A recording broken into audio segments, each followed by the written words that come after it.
पळताना मी अशी चप्पल माझी तुटली, तशीच मी अशी पळता पळताच टाकून दिली आणि तशीच धावत राहिली.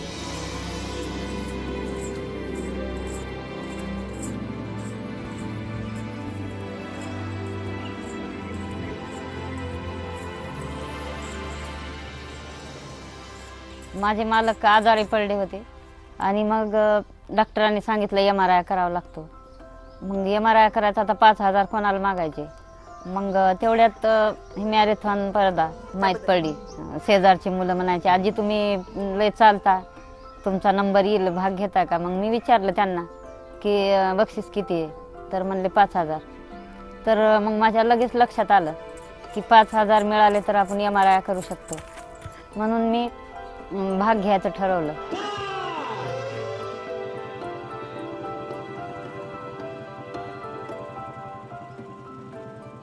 रनिंग कशी असते ते बी माहीत नव्हतं. फक्त माझ्या मनात जिद्द होती की पहिला नंबर आला पाहिजे. थोडे अंतरावर होते तेव्हाच सगळ्यांनी असं टाळ्या वाजून समजा करे आजी पहिल्या आल्या, करे आजी असं मोठ्यानं असे हे म्हणत होते. तेव्हा माझ्या म्हणजे असं जीवात जीव आला की आता आपला पहिला नंबर आला आणि आपल्याला आता 5,000 बक्षीस मिळणार.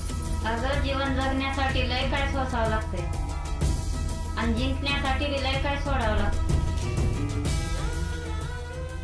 वो तेलुगु न्यूज़पेपर पे एक आर्टिकल आया था. वो आर्टिकल पढ़ते समय मेरे को ये लगा है, ये एक औरत 65 ईयर्स ओल्ड वुमेन औरत पति के लिए इतना कष्ट कर रहा है, तो मेरे को अच्छा लगा है. तो वो पहले मैं डॉक्यूमेंट्री बनाने के लिए आया था, लेकिन फ्यूचर फिल्म बन गया.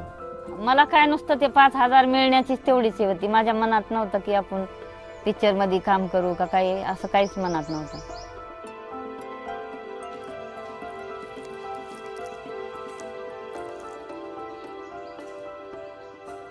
स्वतःच्या जीवाची पर्वा न करता समजा माझ्यासाठी, माझ्या आजारपणासाठी ती धावली.